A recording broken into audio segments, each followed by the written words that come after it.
So I was at the store and I had a few minutes to kind of sit back and think, what do I want? It's been a while since I've reviewed a straight cab or a Merlot, and I was just kind of looking around, and then I saw that this wine, according to Total Wines and their whole rating system that they have, is labeled as the best value per dollar cab. So, challenge accepted. Let's take a look at this.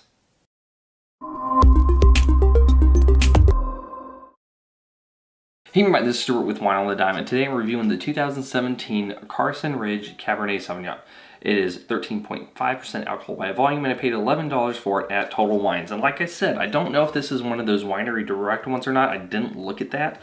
So if you can't find it anywhere else, then they probably have an agreement just to distribute through Total Wines. I mean, that's fine. Some people do, some people don't.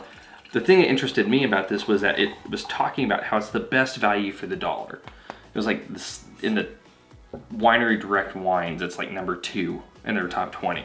So it's pretty high up there. I just don't know if it's worth all the hype, so let's take a look. From a color standpoint, medium ruby, no artifacts, no cloudiness. From a nose,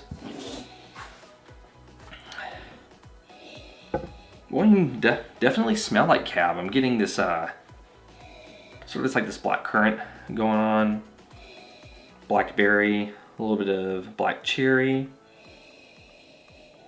raspberry. It's a very, very berry forward wine.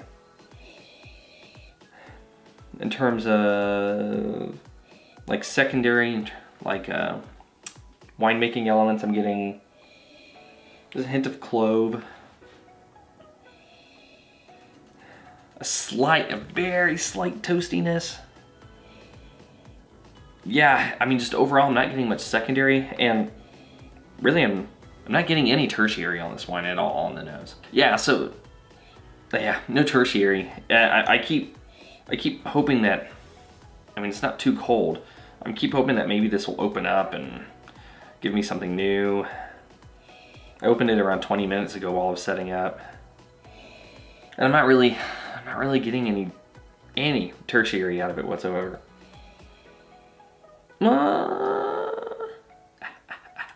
Really work it. Maybe a touch of like mud. Yeah, like fresh mud, just a tiny touch. But yeah, I mean, really pretty sparse on the tertiary notes there. But let's see if I taste anything.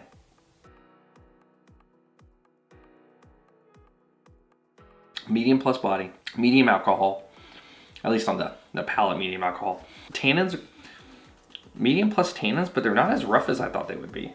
Medium minus finish. Acid's probably about medium plus on the acid. So here's the deal with this wine. I understand why it's $11, and I'll kind of get to there in a second.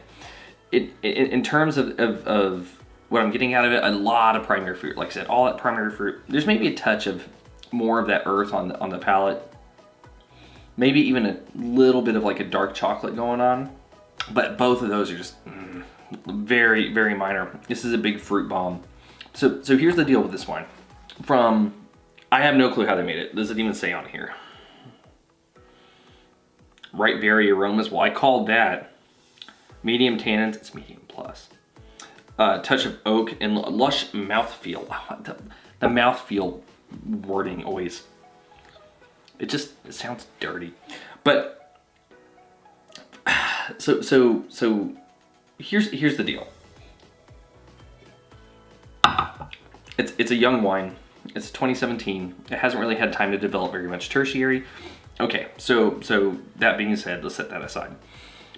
The thing about this wine though is it talks about the oak on the bottle. I'm not really getting any elements from the oak. So what I'm wondering is if maybe it was just, it's not new oak. Most people don't use new oak, especially on bottles that are $11, unless it's maybe new American. I'm not really getting too much from the barrel for me to determine whether or not it's American oak or not. So I'm gonna say, I mean, it's probably not new oak. It's probably oak that's been used a couple of times, and it might be imparting something, but it's just not very strong. So in terms of the tertiary, I don't expect it. It's a young wine. It hasn't had much time in the bottle. It's not being cellar. I just bought it, opened it, drank it. 5 years from now, you might get something out of it. But I mean, you're gonna have to wait a while and do that experiment on your own. So if you want to spend $11 in 5 years cellaring, then go for it. Let me know how it is in 5 years. With all that, let's get to the blick. So for balance, you're roughly medium to medium plus on everything. So I don't think you're out of balance. I don't think you're out of balance. So I'm gonna give you a check there. Length, medium minus finish. Almost short. I had to really count it out. I took a few sips, did a few swallows, really counted it out. I'm gonna give you medium minus, but it's close. So medium minus, no points. Intensity, you do have a lot of primary fruit intensity. The nose isn't as intense as I kind of want. So I'm gonna give you half a point there. So you got the fruit intensity, but you don't really have the nose intensity. And then in terms of complexity, you're just kind of red. I'm not gonna give you a point there. I'm just not gonna do it. I don't feel like you deserve a point for that. Adding up all the points, it comes out to 1.5 points. So I can go okay, or I can go good, because I'm kind of on the fence here. Think I'm gonna lean towards good, and here's why. I like the fruit. The fruit actually has a lot of good characteristics to it.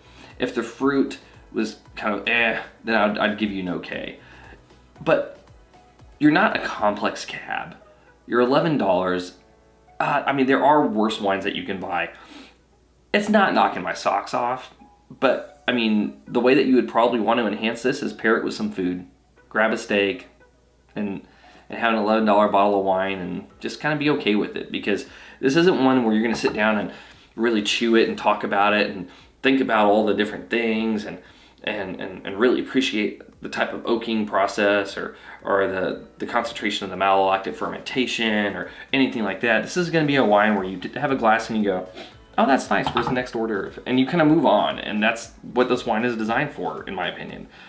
So it serves the purpose, but it's just not going to like blow you out of your shoes here. So just be prepared for that. Anyway, this has been Stuart with Wine on the Dime. If you liked today's video, please like, subscribe, and comment. Have you had the Carson Ridge Cab? I'd be interested to know if you have. Leave a comment below this video, and I will see you all again soon with another episode from Wine on the Dime.